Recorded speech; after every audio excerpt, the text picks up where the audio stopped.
All right, I believe we are live on Facebook. Super. Hello. Hello, and welcome to the Geek Embassy Talk, Sexual Identities. Thanks for joining us. We're live on the Rose City Comic Con Facebook page and the Awesome Con Facebook page, and we're so glad you're here with us today. Let's see, I'm Regina McMenomy. I am the executive editor at the Geek Embassy, which is a geeky website and podcast where we talk about all our geeky passions. I have with me today Isabela, Dante, and Joanna. And we're going to have a conversation about our sexual identities, definitions of sexual identities, and some representations of queer identities in pop culture, specifically geeky pop culture, which we are all pretty big fans of. So we do have some moderators who are looking at the Facebook pages. So if you do have comments or questions for us, share them there and they will get them to us and we will incorporate them into our conversation. All right, how's everyone doing today? I mean, my internet's being kind of a jerk, but otherwise I'm doing okay. Let's hope it gets its act together. I certainly hope so. So if you do need to mute your video, if that makes it easier, that is just definitely something that, you can do. We'll miss seeing your face. All right, so I'll start with just a really brief introduction, and then we'll go kind of around the circle here. So my name's Regina. You can find me on Twitter and Instagram at DocLiz with 2 Z's. My pronouns are she, her, and hers. I identify as queer, bisexual, demisexual, and cisgender. And we'll get into what some of those terms mean after we kind of get everybody's down. So, Isabela? Hi, I'm Isabela Oliveira. I'm the content manager and I guess podcast editor for the Geek Embassy. I'm just going to throw that one in there. Yeah. Sure. I am, let's see, I am trying to look at our notes and I can't find them. But I am a queer, lesbian, depending on where we are, demisexual, gray romantic, Black Latina, autistic. I forget all my labels, but that's most of them right now. That's most of them. Awesome. All right, Dante. Hi, I'm Dante Buccieri. I have also notes as well, and they're over there. And now they're over here. My pronouns are he, him, his. And I am cisgender, mostly straight, mostly hetero-romantic, and yeah, half Latino, half white. That's pretty much all I've got. Oh, I'm the host of the Geek Embassy Watches, a monthly roundtable where we talk about what we've been watching on TV and what we're looking forward to in the future. So yep. Come and join us every single month. It's getting a little bit crazy with quarantine television. Yeah, and lots of rewatching we've been talking about. I've gone through Star Wars, Star Trek, and all of the Marvel Cinematic Universe in the last 60 days. So yeah. It's been a trip. All right, Joanna. I am Joanna Milius, occasional contributor at the Geek Embassy. I am a sci-fi and fantasy writer, and I cisgender, bisexual, she, her, hers. I don't know what else to say. I'm white. I'm depressed, and yeah, ready to party. Oh, if we're going that far, then we definitely have anxiety and low level depression on this side too. Definitely exemplified by the pandemic. Yeah. Yeah.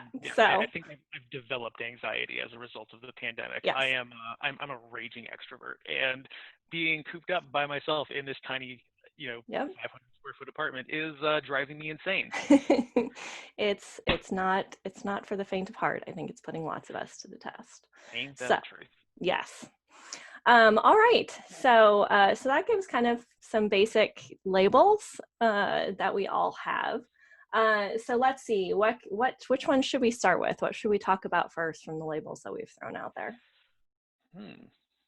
Well, my confused self could use a little help because when I first came out, bisexual was the term that most resonated with me. Upon further research, I've realized I'm probably technically pansexual because it really doesn't matter what your gender is as long as you are confident in yourself. That's what I'm attracted to. So I guess bisexual asterisk pansexual. Right.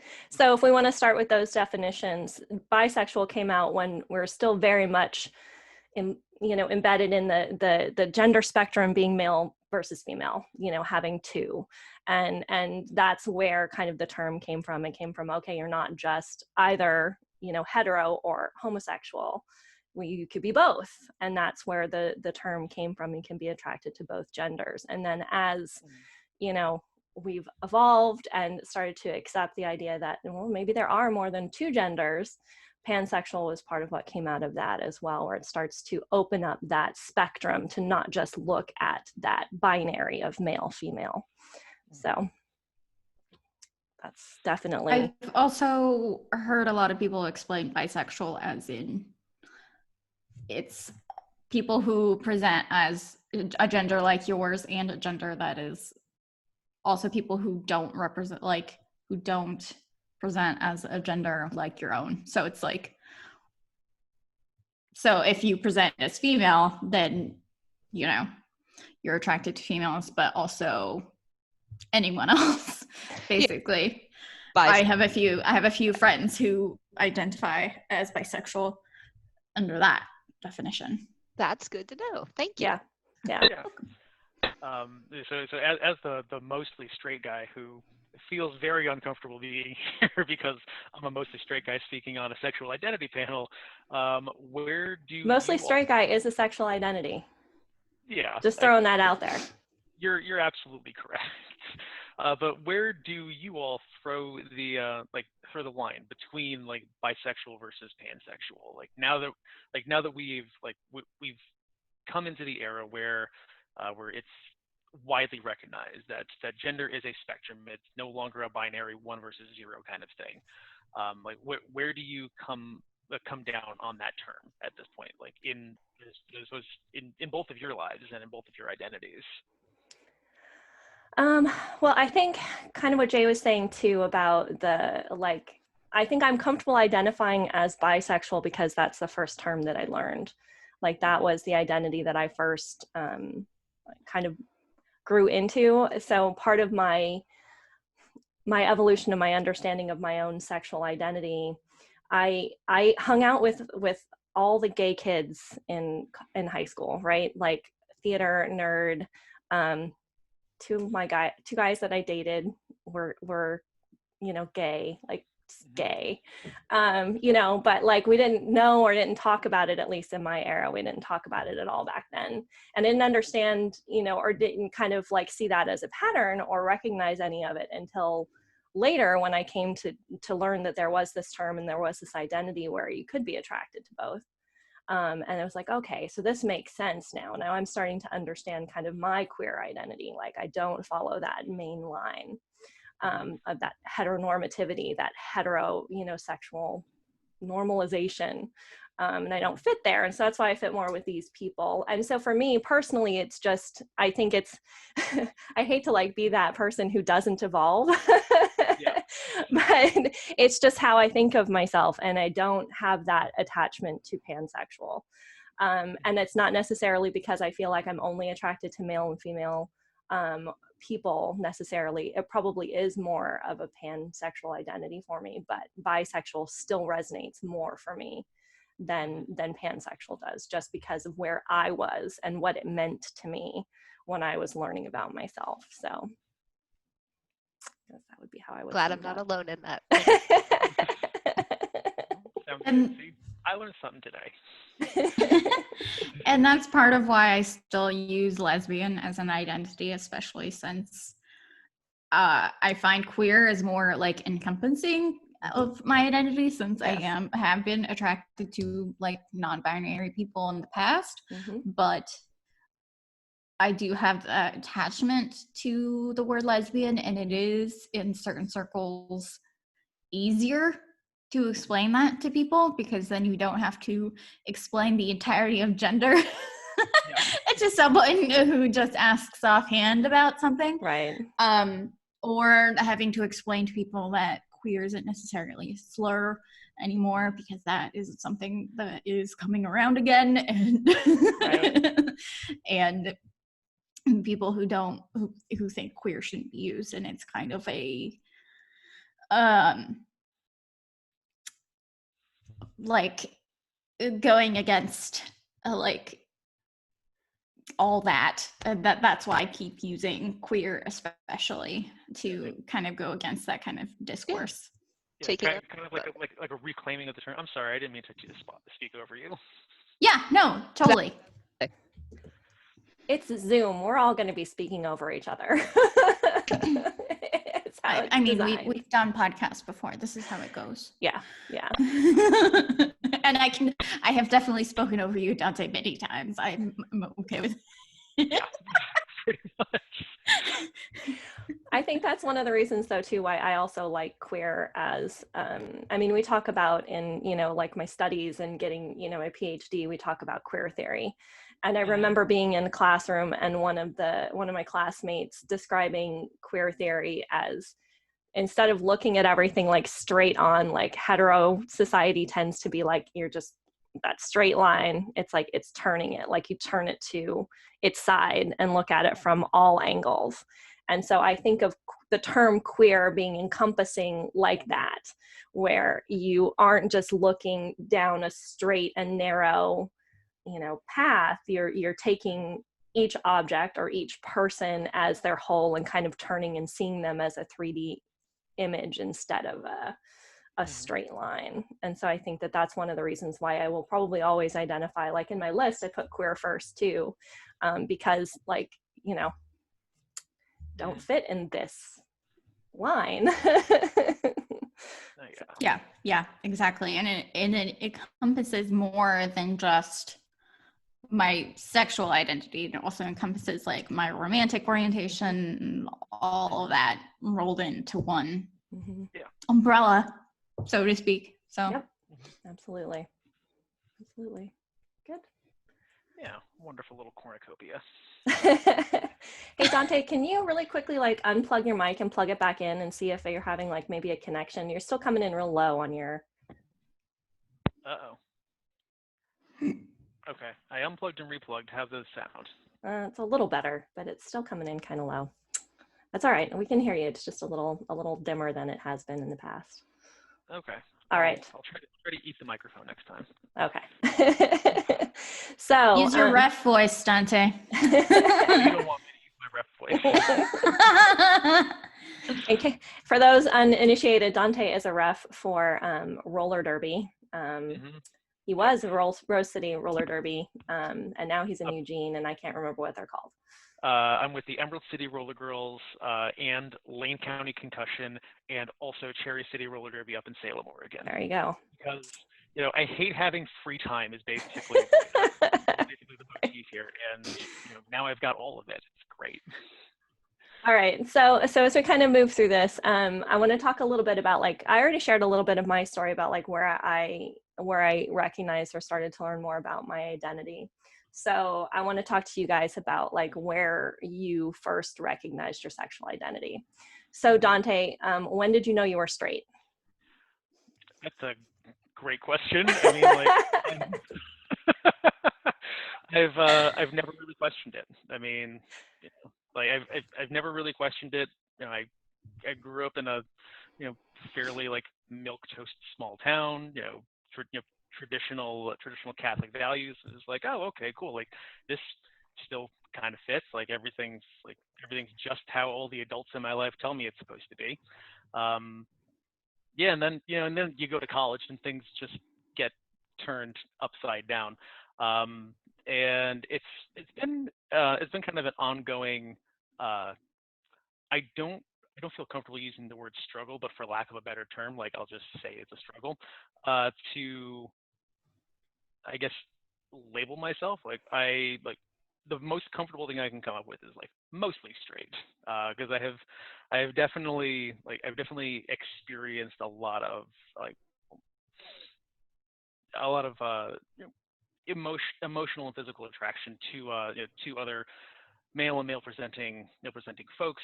But I think, just in doing research and in doing reading, it's probably a little bit more like mostly straight for women, but like kind of demisexual for men. Like there has to be that emotional connection there, otherwise it just really doesn't do much for me. Mm-hmm.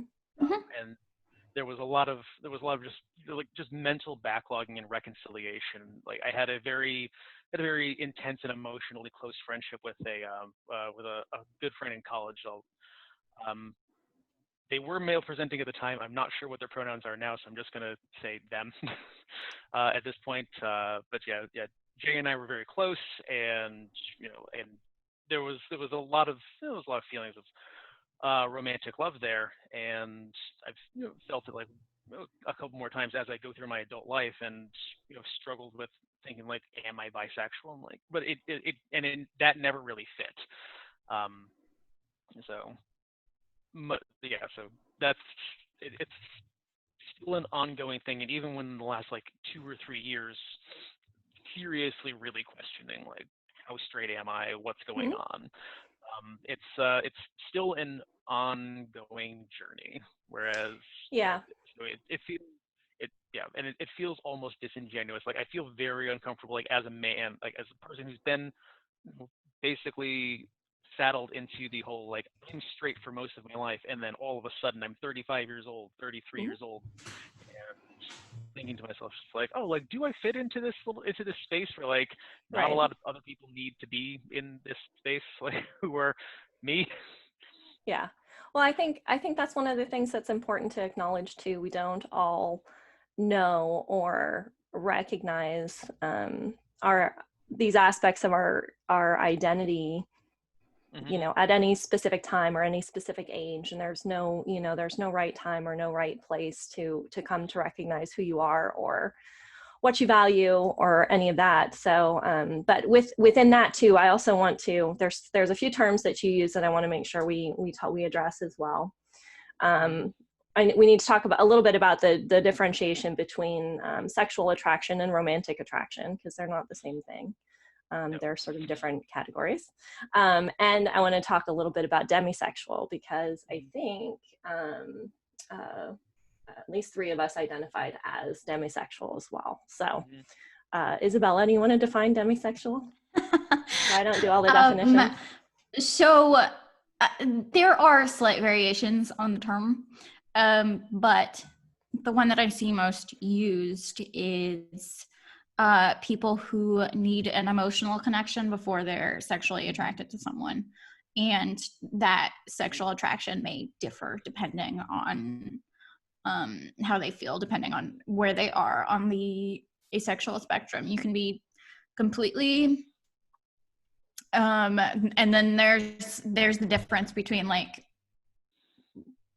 how much sexual attraction you actually feel and that kind of thing, because for me that's also tied into it. So, but most often I feel like the definition is you need an emotional connection, tie to something to actually even be attracted to someone. Right, to have the physical works, the emotional. You have to have the emotional connection in order for the physical reaction to work. Yeah. Yep. And that's the thing that just as soon as I learned that term, like, oh, this makes a lot of sense. Right. Like, oh, this is where I am. So it's, like I've never really come out, because like it feels disingenuous for me to say like, oh yeah, I'm gonna come out as this. I'm like, I don't know. I feel like there are many more voices more important than mine that need to be heard. So like I'm very comfortable just taking a backseat. I've got this small victory for myself. Well, I think it's important though, because I think in a lot of stereotypes, there's a lot of there's a lot of stereotyping that women, or female presenting people are going to be more likely to be demisexual, because it's what like narratives tell us women need this emotional connection. So I think it's really important for men who identify as demisexual to talk about that, because it is something that isn't sort of portrayed, as it's not normalized, not the way it is for women. So yeah, and myself, I only came across the term like a few years ago. Yeah, me too. I haven't known it for that long either. And it really helped explain a lot of what was going on in my head. Because I went several years without even dating anyone, and I feel like there was a lot of like feeling like I wasn't normal, or there was something like not right in my head. But no, I feel attraction in a slightly different way. And that's cool too. And that's okay. I think for me too, there's a difference. I think the demi side of my sexuality tends to come out more with male connections. I think I'm more comfortable with women just in general. And some of that comes from past history and past experiences. But definitely in my relationships with the men I've had, having that emotional connection is vital to the sexual connection maintaining. So I think it really is kind of one of those things that does evolve and change based on your experiences as well. So, or at least personally it has for me. So Jay, what about you? When did you kind of like have your recognition of your sexual identity? Well, I struggled with it a lot. I was raised Catholic and, pretty normal middle class upbringing. But I always kind of knew that I was Catholic. I was raised Catholic too. So was I, actually. Oh my God. Man, look at that. What are the chances? We're all here on a sexual identities panel. Like, that says a lot. It does say a lot. Yeah. I no longer identify as I am definitely identified. I identify as recovering Catholic. So that's it. That's exactly it. Yep. To rag on faith, whatever gets you through the day. I internalized a lot of stuff, but no, I grew up. Tomboy wasn't the right term for it. Through high school and college, I had a lot of people telling me, "Oh, I thought you were a lesbian. I didn't realize you dated Ben." So I don't know if I mean, I'm still studying where I fall on the gender spectrum. I don't really feel like male or female or, anything in between. So I struggled a lot. And it wasn't until I came across bisexual representation that it finally clicked. Like, it's okay to have a fluidity about you. It's okay to have it be situational, dependent on the person. I got to give a shout out to BioWare for that. I'm sure we'll get into it. But the representation in video games is what really helped me become who I am. That's awesome. I love those stories. I have an episode. So the podcast that I host is called Game On Girl. And one of my very first episodes when I was first producing the show 6 or 7 years ago was with a listener who was trans. And she came on and told her story about how gaming had really helped her understand her identity. And I love those stories. I think they're so powerful. I mean, I think literature and movies can do it the same way, but there's something about gaming, because you embody the characters that you're playing, where you actually get to experience those stories in a way that you don't otherwise. So I think it really has that potential. Yeah, cool. Yep. All right, what about you, Izzy? You mean how I came to my identities? Yeah. Well, let's see. I always grew up feeling like it didn't quite fit, especially with like a sort of religious background. I was always like, this doesn't quite mesh. But I didn't quite understand it until I was probably an adult. Like, I did not come out to someone until I was 18. Because I grew up in a small town. I did not have any queer friends. The first real queer representation I saw was watching The L Word. So, and that has its own share of... That's got a whole host of problematic stuff to deal with.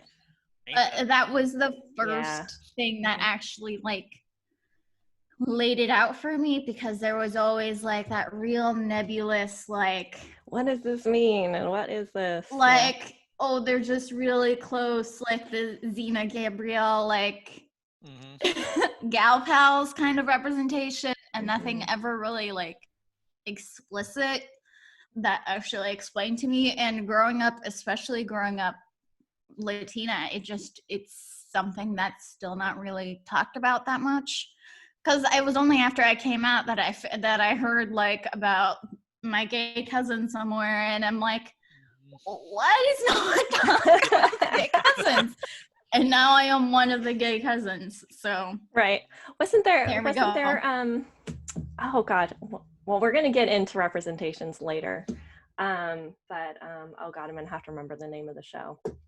It's the Netflix show with the Cuban family that you made me watch, Isabella, and I can't remember what it's called. One Day at a Time? Yes, that one. I'm like, it was based on one of the 70s, the show from the 70s. Yeah, but isn't that one of the stories in that too? As one of the people comes out to her family, isn't there? And then they're at a family event, and then all of a sudden it's like, oh, here's your other gay cousins, right? Oh yeah. That definitely. I think it was that one of the daughters, the quinceañeras. Yes, exactly. Yeah. And she's like, where were all these people? Right. Like, where have you been? Like, why has nobody told me that we have gay family? Like, yeah. Yeah, so we'll get more into representations as we kind of get along here. I do want to give a shout out to Beth Lopez, who is listening, and she put a comment in, "Yay, Dante." Oh, thanks. Thanks, Beth. Oh God, I knew Beth back when I was living on the East Coast. She was part of Connecticut Roller Girls. All right. That's where I got my start, and now she lives in Portland as well. So All glad right. you're watching. Yes, thanks for watching. And again, if anybody watching has questions, just put them in the comments on the Facebook, and we will incorporate them into our chat here today. So Isabella said this already, that she was 18 before she sort of told anybody about her sexual identity. What about for you guys? Did you have a process of like telling people in your lives, or is it something that, oh, we're on a Facebook Live Zoom meeting now, everybody's gonna know? Oh man. Jay, you want to go first? I mean, I still was struggling into my early 20s to quote unquote define myself. So I remember coming out to my mother in a Jack in the Box, which was fun. But yeah, no, I mean, a lot of people don't actually know in my life currently, because I am in a relationship with a man and have been for years and years and years. But I feel like I should talk about it more. I should, let people know that it's okay to have kind of a nebulous, or just an openness to, right, meet people and different kinds of attraction. But yeah, I was still working on it in my early 20s. It wasn't until then that I came out. Yeah, I think that's an interesting point. It was something I was hoping we'd kind of get to, because Jay and I both are in hetero relationships, and so it's a really interesting thing to that kind of idea of bi erasure, or this part of you doesn't exist because you're in this type of relationship, and so it doesn't stop who you are. Work this morning inadvertently, because explaining to them why I was taking the afternoon off. So I work people, if anybody's watching. Bye. Yeah. I mean, yep. Yeah. No, yeah. I mean, for me, like I've been questioning kind of like internally, basically like since college, and only really became, I don't know, comfortable with like telling like just like the women that I've dated over the last like 5 or 6 years. And it was mostly just like, okay, like this is who I am, this is who you are, great. Like, we don't need to go ahead and like proclaim it to the world or anything. So I guess that means that I was today years old when when I told people in public about about what my sexual identity is. I mean, like, I've known you and Izzy for years, so I'm sure that like Mostly Straight has come up in private conversations with you two. Right. Like when we've been in cars and sushi restaurants for hours on end, like I'm sure that it's come up. But yeah, like basically just like, hey, yeah, Mostly Straight. Sometimes I like yeah, sometimes I like looking at dudes. Like, it's a thing. I remember I did a very unofficial high school reunion with like just my actual friends from high school. Like 10 years ago was before. Everything in my life is before or after I finished my PhD. So it was before I finished my PhD. So it has to be 10 years or so ago. And we went to like a water park, and we were, you know, sitting and having lunch after having been on the slides or whatnot. And one of my friends from high school turns to me and he's like, tell me, you know, what guys you're looking at, you know, here at the water park. I want to know what your type is. And I just sat there and I was like, you guys know me pretty well. You know, it's not that I don't have a filter. It's just, I just say what I'm thinking sometimes. Maybe that means I don't have a filter. I'm just honest. And so he's asking me what guys I'm looking at. And I'm like, I'm not looking at the guys here. Like, I'm looking at the women.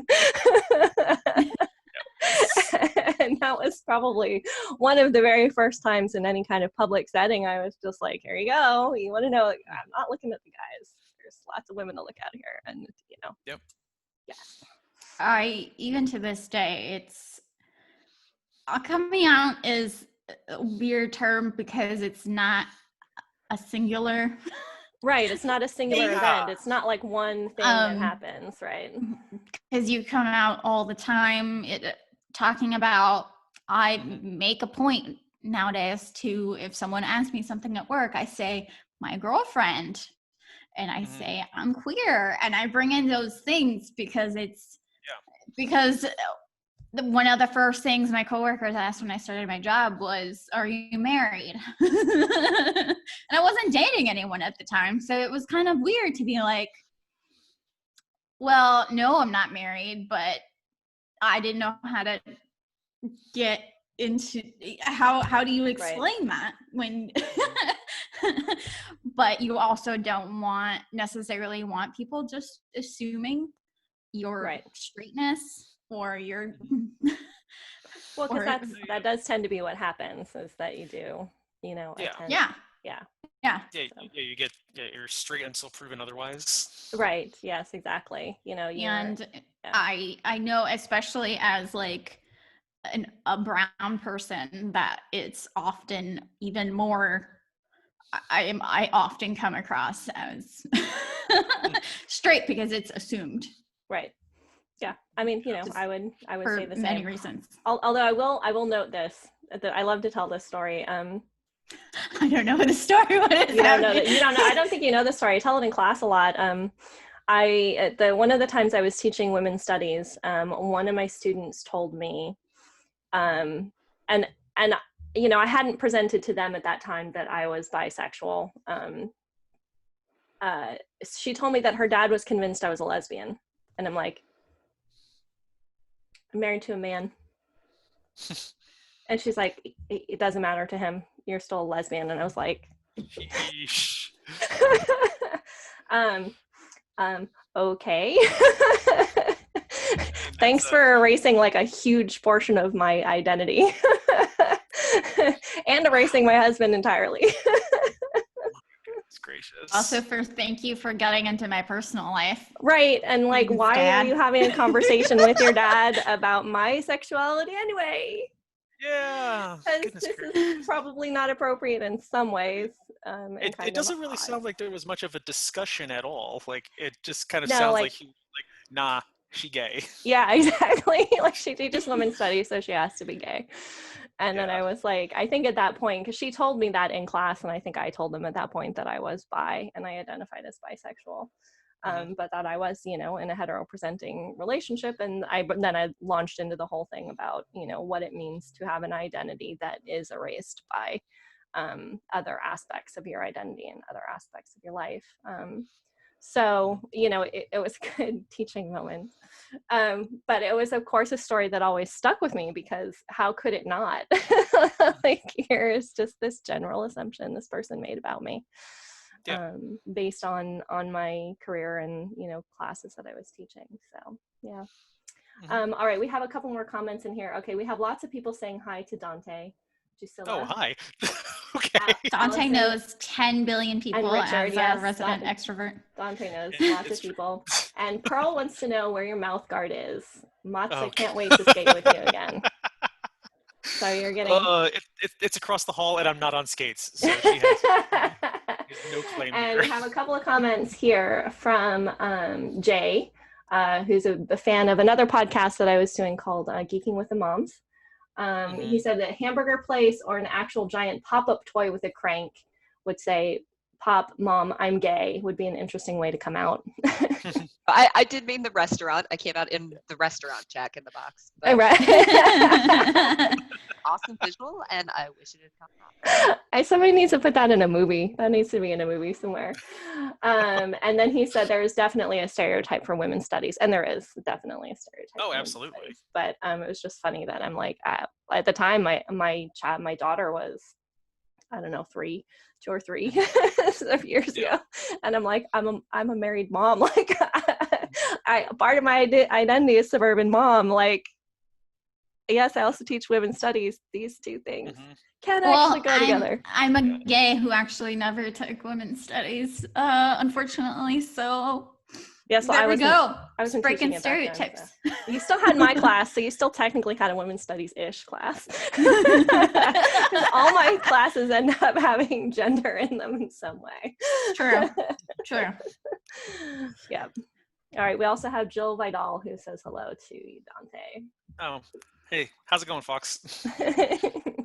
All right. So I think that pretty much covered all of us talking about at least sharing some. Did you guys have any other sort of aspects? Do we have any terms that we didn't really talk about? We really didn't talk about the difference between sexual and romantic attraction, though, right? And Izzy threw out the word gray romantic, I believe was the term you threw out there. I'm actually going to put her on the spot to do the difference between sexual and romantic as well. How dare you? I have to look at my cheat sheet real quick. That's fine. I also know you have the resources because I know you. Oh wait, here we go. We've got a question from Andrew.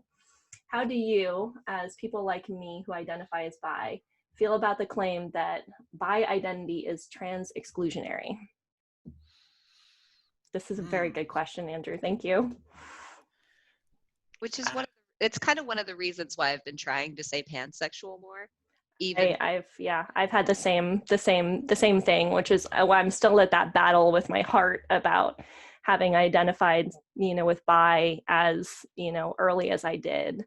But there is that idea because bi still perpetuates the idea of the binary, right? Like it is the binary. I mean, it's bi, like binary.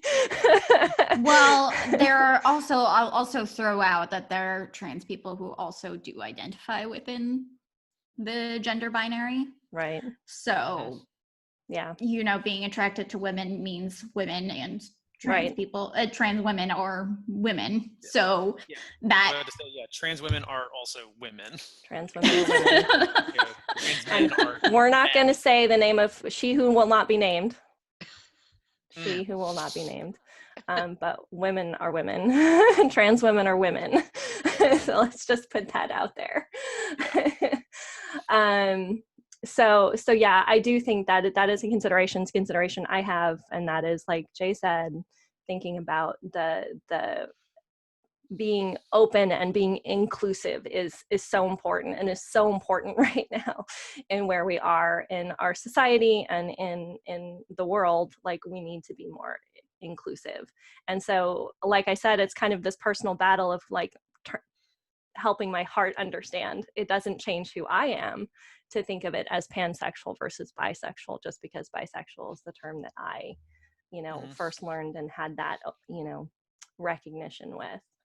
So you can also change the meaning of bisexual. Yes. That's okay too. Right. Absolutely. Well, and I've said this. Bisexual can also be inclusive. Yeah. I've expressed this to Isabela. There is a lot of erasure that goes on, and it is hard, I think, for women or men who are bisexual, who are or pansexual, who are in hetero-presenting relationships, because you do have like that part of your identity that isn't recognized by your circumstances. And it is something that I've definitely struggled with. Like, here's a whole part of myself that isn't seen. and that I don't necessarily know how to present. So we're getting some more questions in, so let's see what we have here. So Krista Rowe says, a question for all of us. Do you think there will come a point in your lifetime where there will not be a need to come out, when people stop assuming heterosexual is the norm? I dream of this day. I mean, well, go ahead. No, go ahead, Dante. I feel like I'm going to go on a diatribe. So get your thing in. I certainly hope that this is that this is a thing. I mean, with the constant the constant upheaval of the narrative around sex and sexual identities, I feel like it's inevitable that we're going to get to a place where we're folks of all different sexual identities, folks of all different gender identities, everything's just going to be out in the open, and we're going to eventually reach catharsis. I do believe that generally water does find its level, even though sometimes it takes a little bit longer than we would like. Do I believe that's going to happen in my lifetime? Maybe by the end of my lifetime, maybe. I think we've made a lot of great strides over the last couple of years, specifically within the last decade. But I think there's way too much work to do before we reach that cathartic state where everyone just is, and there's no need to have these conversations and uncomfortable conversations anymore. But all right, diatribe, go. Let's do it.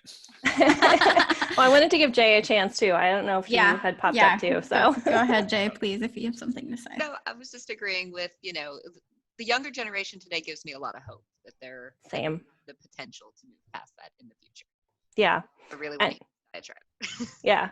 I have seen a huge change in the students who do come into my introductory women's studies class, in the understanding they have of these issues before they get to my classroom. In the last few years, it has been revolutionary. I'm like, oh, all right, you're 18 and you know what these identities are. And sometimes I will admit they know a little bit more than I do, because this is an ever-changing landscape. So, and I'll just, before we let Izzy on her diatribe, she's chomping at the bit, I'm sure. I will say that I think that we're always going to have ways we identify and identify ourselves. I don't think we're ever going to get to a point where we will just not have social locations or social markers of who we are. What I hope and what I dream is that they don't impact how people necessarily view you, that they don't change what they think about you based on that. And that's really the dream. We're always gonna I think everybody wants to be who they are and wants to have that identity. It's when those identities end up not impacting your life in a negative way. So, all right. Yeah. Okay. So one, I think the ideal is that coming out is just an expected conversation that we have in talking about ourselves, and that the fear of coming out ideally isn't there anymore. But that's still a conversation that I feel like still needs to exist in this utopic ideal. But I feel like it's a little bit like the colorblind argument, the I don't see race. The ideal is not for everyone to be happy-go-lucky and we are all treated exactly the same. It's for everyone to be able to see and acknowledge everyone's differences. It's that, like I said, that queering, right, where you turn and you look at all sides of who someone is, as opposed to just that narrow definition. Yeah, and we treat people equitably based on based on who they are and what they bring to the table, rather than treating folks equally. Right. Yeah. Equal's never really truly equal. Right. Absolutely. All right, we have a couple more questions in here. So Jay, and I'm going to botch your last name, Usr, U-S-R-R, asks, for the uninitiated, can you explain what the prefix cis means and its origin? I don't actually know the origin of cis. When you say you're cisgender, it means your biology matches your identity. So when I say sorry. Go for it. All good. So the way I like to explain it is that the gender that you identify with matches the gender that you were assigned at birth. Yeah. So we are taking biological gender out of it, because biological gender, it erases a multitude of people, including intersex people who don't fit into the neat. I have some gender old binary habits I need to break. That's one of them. It is. I am schooling the teacher here. I took classes with Regina. That. It's very satisfying. But very satisfying. Thanks. I will have you know that my textbook that I use for women's studies still uses biological gender, even though it was published in 2018. Yes, it is. It is a little outdated. Yeah. But yes, cisgender means that you identify with the gender you were assigned at birth. So I was assigned female at birth, and I still identify for the most part with that gender. The flip side of that is transgender, when you identify with a gender other than the one that you were assigned at birth. Yes, that's the phraseology. And this also encompasses non-binary people who do not fit into the gender binaries, or people who identify as outside the gender binary altogether as agender people. Yep. Yeah. And that is not even all of it. I think that was probably like the most salient point that you made there. Like, you know, like cisgender means that you were that your identity matches what you were assigned at birth, versus trans. Like, it doesn't mean the opposite of what you were assigned at birth. Yes. It means not what you were assigned at birth. Right, exactly. Yes. Exactly. And this ties into another question that Jay had. Would a man involved with a trans woman be identified universally as a straight man? Do they believe that their partner is a woman? Because I hope so, for your partner's sake. Yep. So, yes. And I think that that's also like their, and their identity as well. Right. Yes. It's good questions, though. Like, they're questions that, you know, these are questions that people have and would ask. So I think I also have to acknowledge we are all cis people trying to talk about this. So take this with a grain of salt. Someone who actually has these struggles would be able to talk better about this. Right. We do not have a lived experience of this. So yes, we are trying our best here. And we're still learning, all of us. Yeah. Always a good conversation. I love you, Regina. I know. I love you too. I just like to poke sometimes. It's fun. Why do you think I have you here? You think this is an accident? All right. Okay. We still haven't done romantic versus sexual, or did we? We kind of touched on it.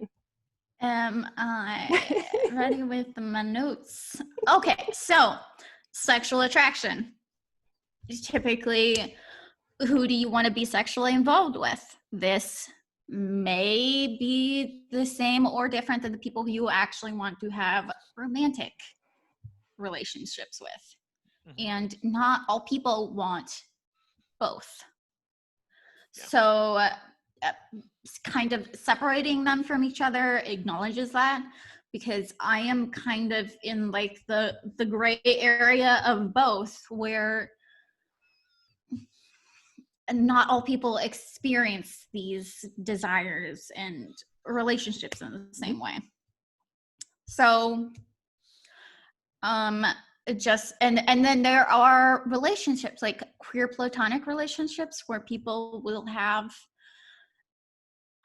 basically a partnership where they don't necessarily have sex with each other, but they are still romantically or not romantically involved in to, you know, have children or to live together long term.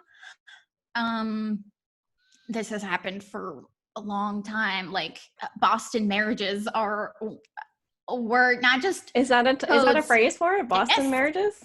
Yes. Oh. And let me look up to make sure that it is in fact Boston marriages. I mean, I know about queer platonic relationships, and I know people who are in them Yes.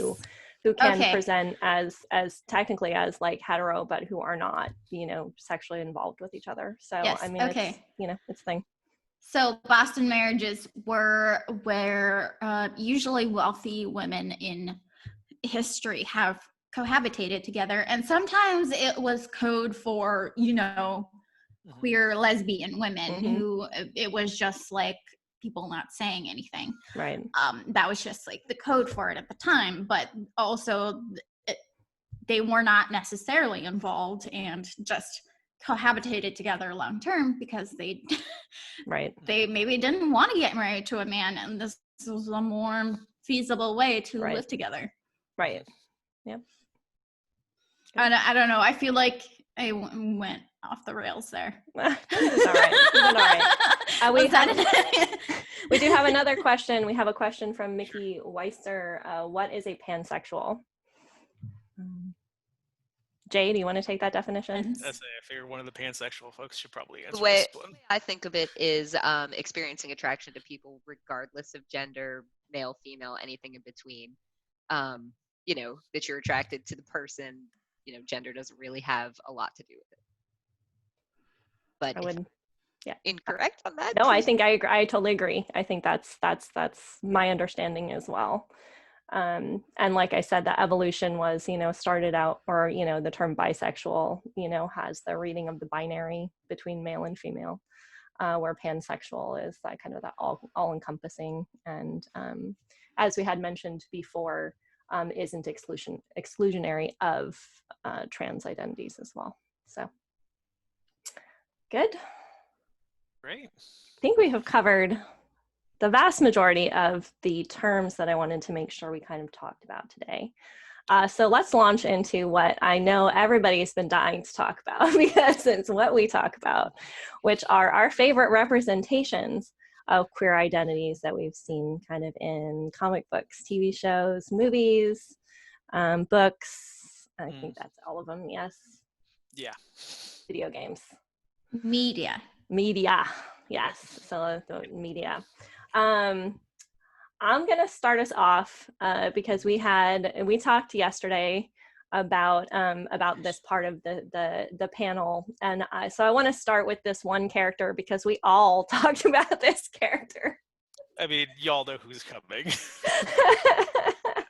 So we're going to talk about Willow from Buffy the Vampire Slayer. Oh, look at that. She got brought props. Yay! Hello. Yes.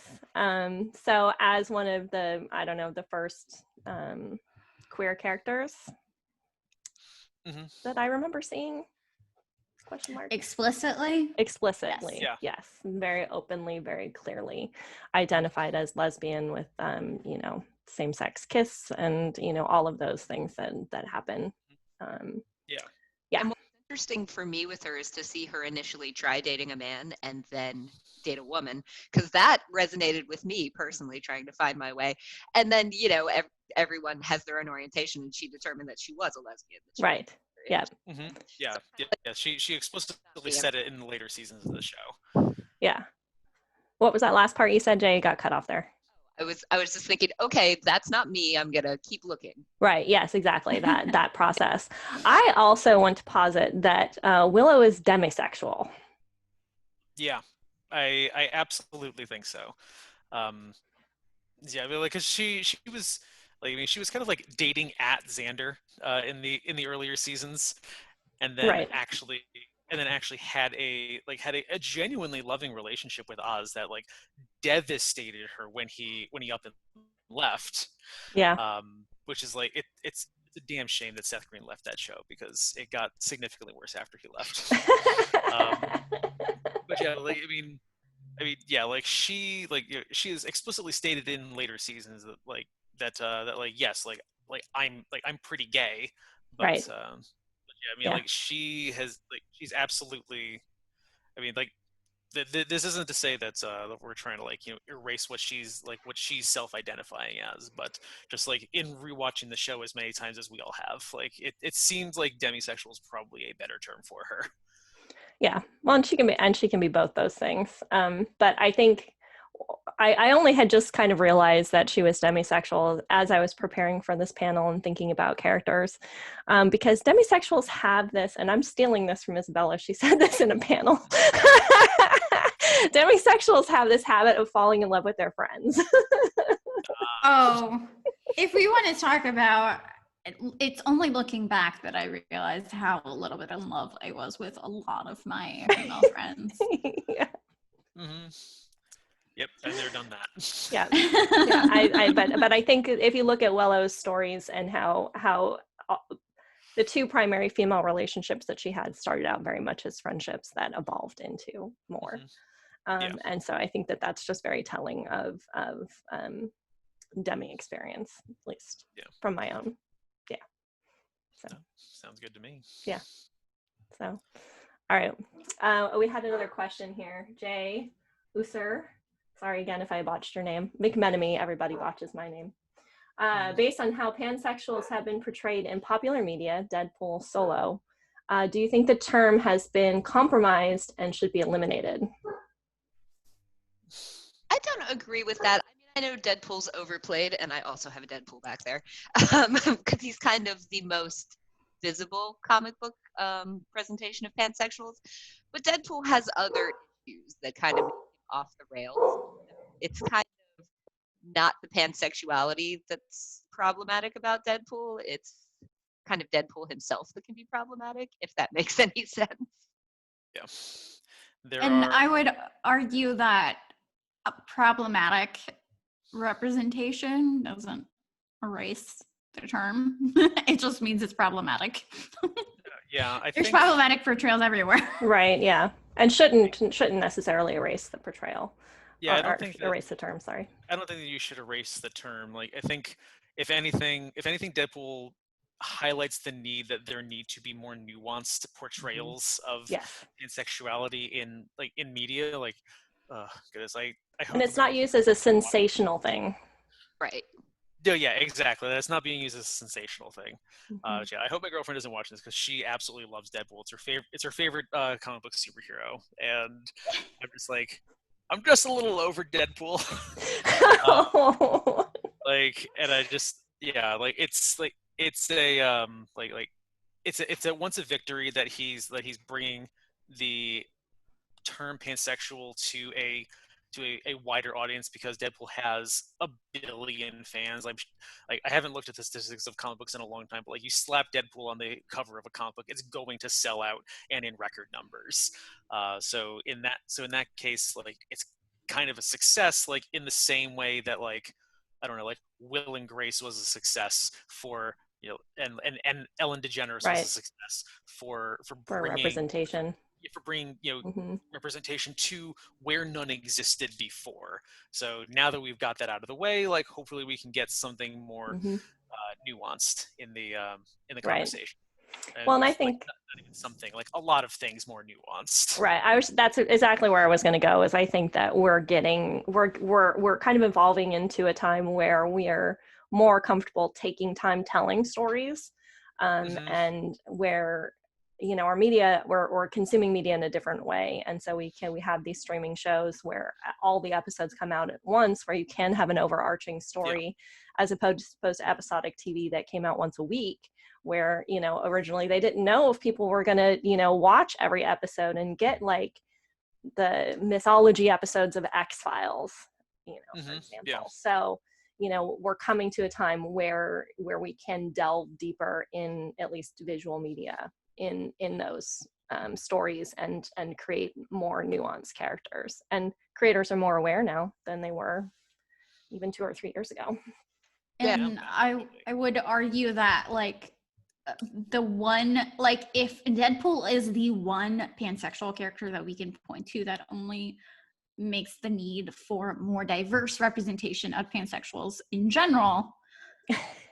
Yes. Rasputin officially canonized it recently that she's pan after years. Oh, very nice. So just had to point that out. Yeah, that only makes the need for more diverse representation more necessary. Absolutely. So yep. Yeah. Good. It's when you have a token character that it becomes a problem. And that everybody if keeps coming back to, and then that portrayal ends up becoming the portrayal that everybody stereotypes and follows after. It's like when Willow and Tara were the only lesbian couple on TV, and you end up murdering one of them horribly. Yeah, that's a little problematic. Exactly. You know, it's great that you brought up the X-Men universe, because that's what North Star was back in the mid '90s, early 2000s. He was like, oh, look at that! Like, X-Men has a gay character now, awesome! And everyone's just like, wait, who the hell is North Star? Like, Right. like, well, he's our gay character. Around the time of, when they did that big issue with his wedding to Kyle, and it was the big cover, and it really, like, it got it. So it definitely evolved, and I'm grateful for what it evolved into. All right, what other characters do you guys want to talk about? Oh man, I've got a list. So I have a list too. I mentioned that in this when we were talking earlier, but one of the reasons why I was so attracted to the Vampire Chronicles by Anne Rice, who is not unproblematic herself, I will admit, but part of the reason I was so attracted to those books as a teen was because I was craving that queer representation from anything, even if it was, problematic. Yeah. I feel like we should have a drinking game for problematic. Problematic is still representation, even if it's not. But when you're queer, don't really know you're a queer kid in a really small white town, that you take what you can get. Right. Yeah. Absolutely. Yeah. Okay, so I guess I'll jump in. I've got two that I wanted to really talk about. One a little bit more extensive than the other. So the first one was, and again, like, this is a problematic property just in general, but Rent the musical was one of the first musicals that I saw, like, live on stage. Like, I grew up watching, like, videotape recordings, and I went to go see it on stage, and the character Angel, who's like basically like a homeless drifter gay Latino man, was one of the ones that sticks out to me, like, mostly because it was probably the first time in my very young life that I'd seen a Latino person in any property, and they weren't like some sort of drug dealing thug, or like Bernardo from West Side Story. Right. Who was, like, played by a white guy with brown face in the movie with Rita Moreno, my hero. So much trouble.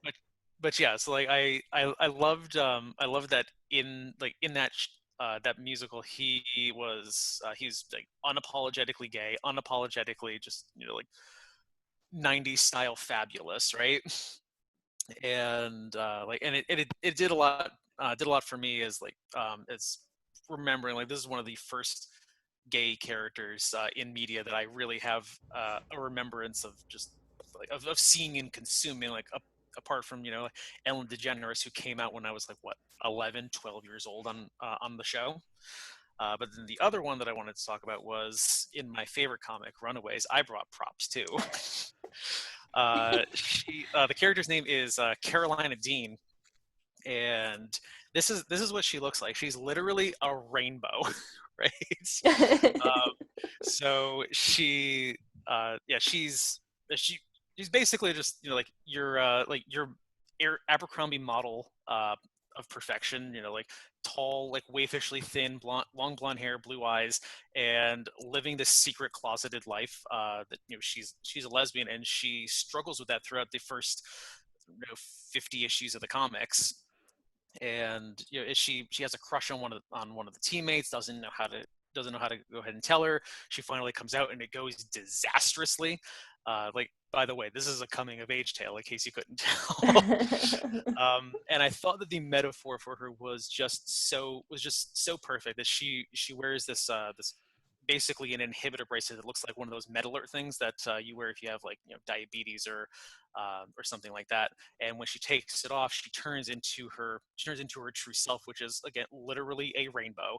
And she's able to reach her true potential, and she's able to fly, and she feels more comfortable being this this out person, but it draws a lot of attention to herself that she may not necessarily want. And I thought it was just the entire character was a perfect metaphor. She ends up dating a shapeshifter who has no attachment to the concept of gender, but when he first meets her, he's presenting as a him, and she's just like, yeah, well, I don't really date dudes. And he was just like, oh, okay, cool, shapeshift, now I'm a female, I don't care, I'm gender nonconforming, it doesn't matter to me. And just the entire run and how Brian K. Vaughan, the original author of the series, treated her was just I felt like it was a masterclass in just in metaphors and in representation. She's hands down easily my favorite character from a comic that probably no one in chat has ever heard of, unless they know me because I just talk about it incessantly. We recorded episodes about the first season too on Netflix. So yeah, and she's she's great there too. Do you guys think that young adult fiction tends to be one of the places where we see more queer representations? Oh, absolutely. I mean, it is it's basically well known as a trope now that the coming out conversation as a teenager. This is I can't tell you how many times any of us have probably walked into a Barnes and Noble or RIP Borders, right? Right. Walked in there and just taken a look at the young adult section and just seen just a handful of books of this is how I came out. This is a coming out story. It's one of the things that's, especially in modern days, I feel like a lot of folks like to go to the well for it, and it's a perfect time to go ahead and write that kind of a story for the audience that is probably going through that. Mm-hmm. Right, because the questions of identity do tend to come up in adolescence. Yeah, exactly. The social structures of high school and all that stuff. Yeah, you've probably got so many folks like Izzy and Jay who are growing up in small towns and don't know what they identify as, so they just know that something's not quite right with this whole right role that I was assigned. So this is a book about someone going through a similar experience. Maybe it'll help you. Right. It is it's the easiest place, at least that I think, that you can go ahead and include something like that without it causing too much controversy, I suppose, for lack of a better word. Yeah, that's kind of what I was thinking too. Unfortunately, perhaps in our snobbish hierarchy of important media versus less important media, I think young adult fiction and young adult media in general tends to have lower stakes to it, so you can be more experimental in it, rather than things that are aimed at adult audiences more. So I was wondering if that was part of what was kind of going on. And then that got me thinking about I'm trying to think of queer representations in Game of Thrones. Oh gosh, what, Yara? Not a great one, but I was gonna say Yara or Oberyn. I do love right. Oberyn. Yeah. Although to that trope that I find myself getting drawn to a lot, the quote unquote greedy bisexual. But man, I love Oberyn. He's just swag and great. I was so sad that he was only in one season, and that he died such a brutal death. Spoilers. I mean, well, sorry. Doesn't everybody die a brutal death? What? Doesn't everybody die a brutal death in that show? Pretty much. There's about 5 people left. So, spoilers, I guess. One of them's in a wheelchair after getting thrown out a window. Yeah. So the violence. Yeah. Yara was great though. I love. Yeah, she was awesome. But as I will say that as I get older, I tire of the coming out tale a little bit, just after having gone through it. I don't want to, especially ones that deal with the traumas of coming out, because my own coming out to my parents wasn't exactly all sunshine and rainbows. So yeah, I don't want to particularly relive that struggle. give me my happy queers who are living good lives and doing cool stuff. Yeah, I think that's one of the reasons why I like the new One Day at a Time series too, because it's got a combination of dealing with it as a coming out story, but it also centers it on the family and how the family responds. Yeah, but if you want a show with some truly devastating episodes, watch One Day at a Time. God. Man. I'm glad I watched it when I did. I don't think I could handle it right now. Yeah, I may have cried more than I've ever cried in my life during doing this episode. So it's good, and then it gets canceled. Whatever. Yeah, you'd be mad about things. All right, Jay. I know you want to talk about video games, so let's talk about video games. Okay. Well, as I said, when I first really discovered that bisexuality was an option was when I was playing BioWare's Dragon Age series. So in the first game, there are two, it almost seems like it was a game mechanic. There's a straight relationship with a woman, a straight relationship with a man, and then there's two characters that could either have gay or straight relationships. But the writing in that series around those characters was so good that they felt fleshed out, and just seeing characters, Zevran and Liliana were their names, where it was situational, where they had a certain fluidity, where it really depended on who you encounter, and where you didn't have to pick a label, where there was a fluidity to the option. And I do want to give that series another shout out for taking it through subsequent games and getting more specific with it. Like you have a character in the third game who is referred to as a pansexual BDSM cow mountain, Iron. Love that. Theodore. I should play these games. There's a Dorian in the third game who is a gay male, and it's actually a big part of his backstory about how his father tried to use magic to turn him straight, and it's really traumatic, and it's very well written. And like you were saying with video games, you get to experience those roles. You get to maybe play as a straight female or a gay male or anything in between, and explore who you are through that projection, through interacting with these characters. And on the subject of video games, one did occur to me after we talked last night. I'm a big Overwatch fan, and the fact that their marquee character is a lesbian, kudos for Tracer. That is something great to see. Word. I didn't know that. Yeah. Well, I mean, Blizzard needed to step up its game in terms of representation, with the size crowd that they have. Mm-hmm. Oh, yeah. I was at BlizzCon last year. It was a mess of protests and all that. They needed to do some work. So, but I think that's true. And I think one of the things that I love about games and about people finding identities through games is that experience of embodying the character and embodying the story in a way that maybe we don't with more passive media like books and TV, movies, where you just kind of sit back because you're like actually, and I mean, it's right. And BioWare is the one where you have like the actual options to romance characters, right? Mm-hmm. I'm not mistaken. Yeah. So that's like a whole mechanic. And I think that's certainly, it always makes me kind of laugh to think, oh, romance is a mechanic. But if you think about your life, actually playing those games, that's some of the most fulfilling moments are coming. Yeah, absolutely. So, I think that's really, it's a safe place to experiment too, and to test out, identities. All right, so I have a comment here. FYI, One Day at a Time is going to be on Pop TV, so it has not been 100% canceled. Yay, that's awesome. I can't wait for it to emotionally devastate me some more. I know, let's cry. And then Jay asked again, did we see the new Disney short? I have not. I have not. I'm not sure what that. Me either. I don't know. I don't know name, so I'm not sure. But Disney's also stepping up their representations. I've only watched Frozen 2 once, but there is some indication that Elsa codes as gay as well.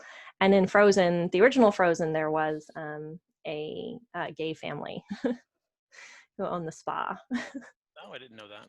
And it's very quick. It's just a flash on their family, but it's two men with their children. And it's still spectacular because for Disney, that's kind of a big deal. Oh, okay. I have more info about this. Okay. It's a Pixar short. Okay. Called Out, about a gay man who finds love and acceptance. Oh. And apparently it's very popular. I have seen people mention one of it, the few but I haven't watched it. representations in animated stuff. So that's cool. Nice. Yeah, Jay just put that out. Is about coming out. Well, Thank you. I haven't actually seen it yet, so I'll have to see. We'll have to check it out. Talk about it. Out. I'll have to check out. Yeah. I just wanted to say out. I mean, considering it's a Pixar short, Pixar shorts are usually emotionally devastating. Tearjerkers. Also, Yes, so. they're Oh God, yeah. I've cried at everything. Well, Pixar films, like sobbed during. I know the Inside Pixar Out. shorts just happen to do it in about 5 minutes. Yeah. So. Oh yeah. Not hold back. Just wipe you out. I remember going to see Inside Out in the theaters, and the short before that one was Lava, with Yes. the two volcanoes falling in love. I cried the entire time. Like I was sitting there, like the movie hasn't even started I yet, know. and I'm ready. And then that movie makes you cry too. So it's just oh God, it's like terrible. really okay. So Jay said that he cried as well watching Out. So yeah, I'm sure it is Pixar's thing, and they're very good at it and very talented, and thankful for that. Yes, they are. For the people who are watching live, if you have a character you want us to talk about, you're welcome to throw that into the chat as well. I will not guarantee that we have an all-encompassing knowledge of every queer character, but we do represent a lot of different fandoms here. So. Oh, I haven't mentioned Cora from Legend of Korra. I was just about to call on you. Thank you for that segue. I did just get one of the comic book in mail just yesterday, so that's exciting. But Korra was one of those characters that I so for those who don't know, Legend of Korra is the sequel series to Avatar: The Last Airbender by Nickelodeon, and Korra is a waterbender who it is never explicitly said in the show, except that at she is people were reading into it like all along, and I'm pretty sure the big fan push for it is what eventually convinced the writers to write it into the show. I'm pretty sure they've said so. But at the end, she and her girlfriend walk into a brilliant light and act like they're going to kiss, but it's never explicitly on screen as a kiss, except that in the comic books, right after that, it's shown that they're kissing. So it is, and immediately after that all came out, the creator said, yes, they are gay. So, or they are queer, because I'm pretty sure Korra is bisexual also. Right. So, yeah. So I adore her. I cosplay her. So here is clearly Isabela cosplaying. Oh gosh, that is so old. It's not that old. There you go. It's not quite. That is probably 2014, 2015. I was going to say 5 years. 5 years is a lot if you're talking about early 20s and late 20s. Just saying. It was 2016. My phone just told me it was 2016, so it wasn't that far. 4 years ago. I remember it being one of the first cons that we went to together. Yeah. I think it was the first time we went to Emerald City. Yes, actually. Nice. Yeah. So. Yep, we had a table with. Feels like ages ago, because that was about 25 cons ago. Oh God, yeah. I'm not saying we have a problem with going to cons. No, we have a problem with what you do to us at the cons, and how much lighter my wallet is at the end of. No idea what you're talking about at all. Oh no. This picture of Neil deGrasse Tyson up there, that's definitely not something that you buy. Okay, people, I do have a habit of walking the two of them down the aisles that I know they're going to find things and they're going to buy, and encouraging them gently Pretty to buy much. them. Okay, maybe not so gently. But they do the same thing to me. I have a Star Wars a Han Shot First panorama picture hanging over my TV that Isabela made sure I bought at the last Rose City Comic Con. So. Oh. And don't you also have that that metal sculpture of I drink and I know things? I do. Yeah. I do have a cutout of I drink and I know things, which I still think should have been the motto for my dissertation. All right, let's see. We have another question here. Rachel Bennett is asking, what are your thoughts on Alice from the original L Word regarding bi representation? I haven't watched the L Word. Yeah, I'm gonna have to cut out of this one. Oh, I've never Jay. seen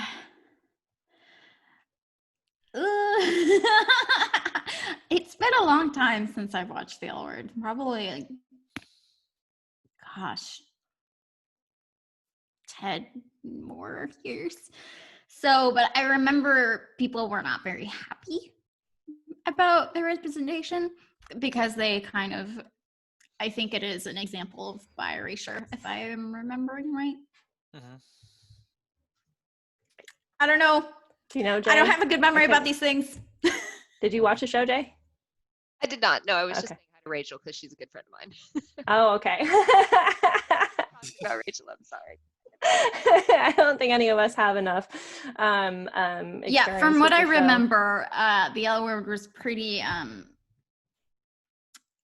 bi erased quite a lot. So yeah, that. I watched like a handful of episodes, and I've read some articles. There was a lot of academic discussion about it when it came out, and I was reading more of that stuff back then. And so I've read a little bit here and there, but I don't know it enough to really comment. I have watched like I told Isabela I call the show the new Sex in the City. It's called The Bold Type. yeah. They're in their early 20s, and there was one of the characters in that kind of went through the journey of recognizing that she was lesbian, and then she broke up with her girlfriend and then was sleeping with a guy, and she's just like, what's happening to me? And I'm like, you're pan or you're bisexual, like it's okay. And then finally, like, it took 3 episodes for them to kind of come to say, oh, it's okay that you're bisexual. And I was like, and what I told you was you gotta have plot, I guess. Yeah, you got it. Yeah, that's a simple they plot. Needed a story for those 3 episodes, so it had to be this like big thing for it. And I'm like, what do you mean? What's happening? This is normal too, and fluid, and hello, and anyway. Okay, I'm stopped watching that show. And the Geek Embassy does not endorse the Bold Type. All right, we have a comment from Beth Lopez about Flick and CJ from Animal Crossing. They gush about each other's talents and say partner when talking about each other. They have to be queer. Oh, I'm fascinated. Tell me more. I have they are totally boyfriends. One of them, so CJ is an otter that comes to your island and you can sell fish to him. And Flick is a lizard who you can sell bugs to. So, but they talk about each other and they basically have a business together and talk about each other as their partners and like squee about each other. And they are definitely married. So that's awesome. Those are my thoughts. I don't care, Nintendo. You can say it isn't a thing and that they're just business partners, but we all know what that means. Right.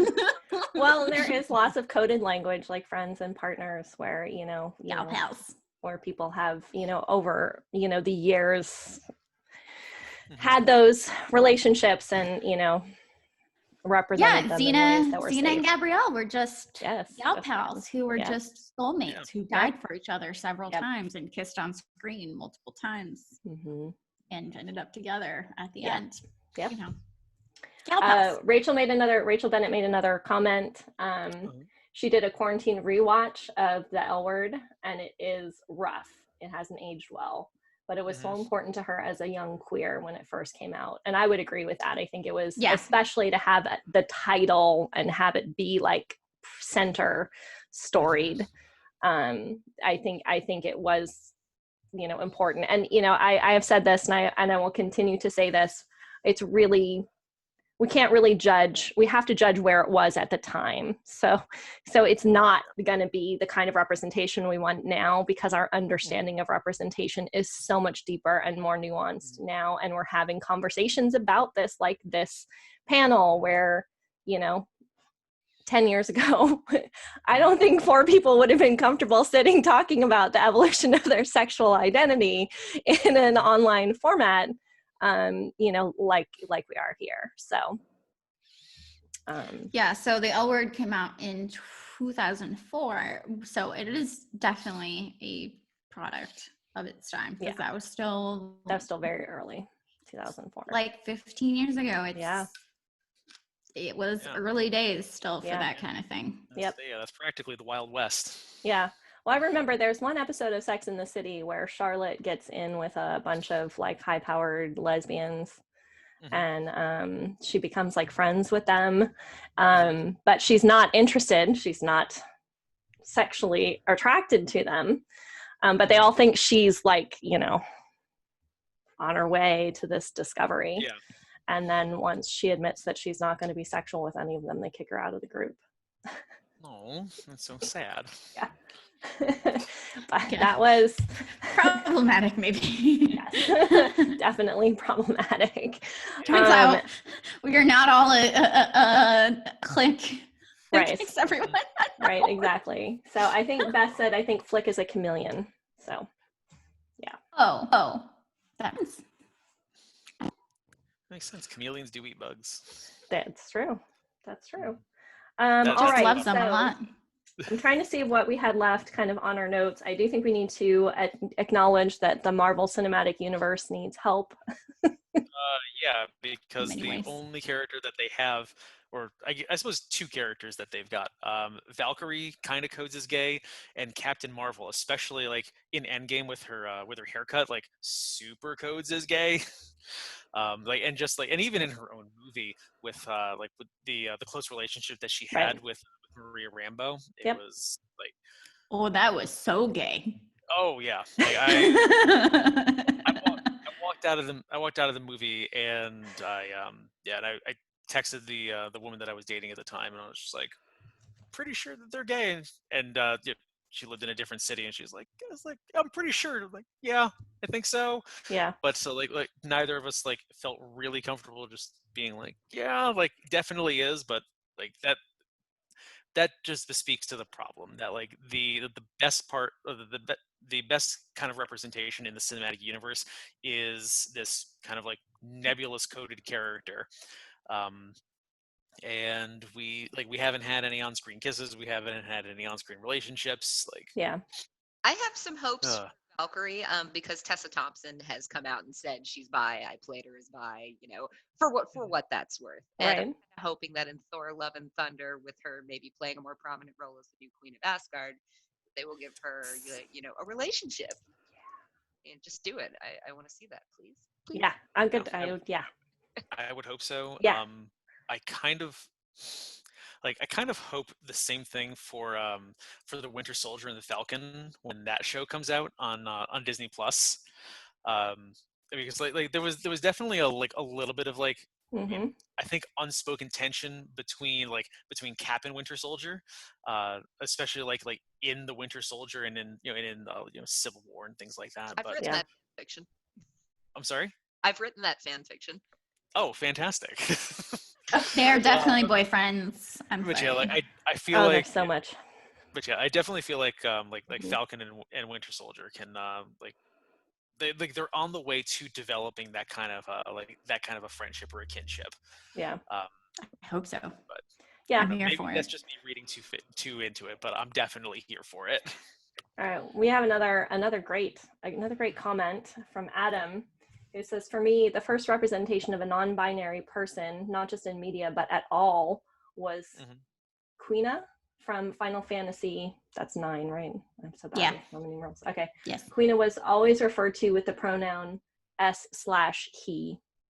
And at the time, I just thought it was a translation error, but it kept popping up. So I looked into it, and that was really my first exposure to the concept of being non-binary. Oh, wow. Way to go, That's Final awesome. Fantasy. Yeah. I am not that familiar with Final Fantasy at all because it is a huge universe. I gave up on playing Final Fantasy because turn-based combat just bores the snot out of me, but like, good job for representation. Well, Final Fantasy, I have found, has some very rabid fans. You think? The people who love Final Fantasy really love Final Fantasy. But I have the same issue with the gameplay. I tried, I think, multiple Final Fantasy games, and I never got into it. But the representations and the fan fiction and the fan art and the attachment that people have to the characters in Final Fantasy is awesome. I think it's fantastic. And the stories that come out of it, I think, are really powerful. So I'm really glad, again, like I said, I think games and as a media is a really great place to have, you know, these representations, especially since you do get to kind of inhabit the characters. So, yeah. All right. Well, I think we should probably wrap up. We were at about 2:30 now, so we've gone for about an hour and a half. I wanted to thank everyone who tuned in and listened, especially those who commented and gave questions. You made this a really fun and interactive panel, as I hoped it would be. I'm going to let each one of our panelists here give you like their send out to share where you can check out their work and their writing and catch them on their social media. And we'll start with Dante. Oh, okay, cool. Again, I'm Dante Buccieri. You can find me on Twitter and Instagram at Dante Informal. Disclaimer, a lot of it these days is either like Magic the Gathering or Black Lives Matter, pretty heavily on the Black Lives Matter right now. So if that's not really your thing, I'm not sure why you're tuning into this program, but also just be aware, like that's basically where my head is right now. And yeah, that's where you can find me. And we record an episode of the Geek Embassy Watches roughly like once every 4 to 6 weeks. We haven't done anything this month yet, but it's coming. So keep an eye out on thegeekembassy.com, and we'll make it happen for you. All right, Jay. All right. My socials are under my gender neutral nom de plume, which is JAYEMILIUS. That'll get you on Twitter. On Facebook, I'm J Milius Author, and yeah, occasionally maybe I'll write something for the Geek Embassy because it's been a while and I feel like I owe you. I'm always happy when you're writing for us, so you're always welcome. All right, Izzy. You can find me on Twitter at Izzarizzo, IZZORIZZO, and geekembassy.com.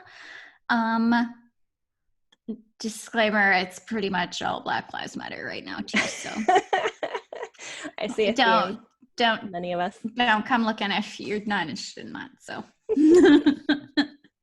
all right, I am Regina McMenomy, executive editor at thegeekembassy.com. My podcast is Game On Girl, which is based on my dissertation research and talks about gender and gaming and broad pop culture now as well. So check out the feed. You can find that on my Twitter, which is at DocLiz with 2 Z's. You can also find me on Instagram under that same name. We have Twitter for the Geek Embassy at the Geek Embassy, and the same for Instagram. Thank you so much for tuning in and for listening, for sharing your comments and questions. Please follow up, hit us up on our social media, chat with us. We're all very open and happy to have these conversations and to continue them. So thanks for listening. And until next time, queer on. I was so proud of that one. That's pretty good. Thank you again to AwesomeCon and Rose City Comic Con for sponsoring this talk. Thank you so much for having us on. Letting the four of us. Yeah. Yes, and we're big fans. We've all been to Rose City Comic Con, so. Yes, and thank you to our moderators. Yes, thank you for the moderators who went through all the questions for us. We had Leslie, Lauren, and Heather helping out with the comments. So thank you. So bye. Appreciate it. Take it easy, folks. All right.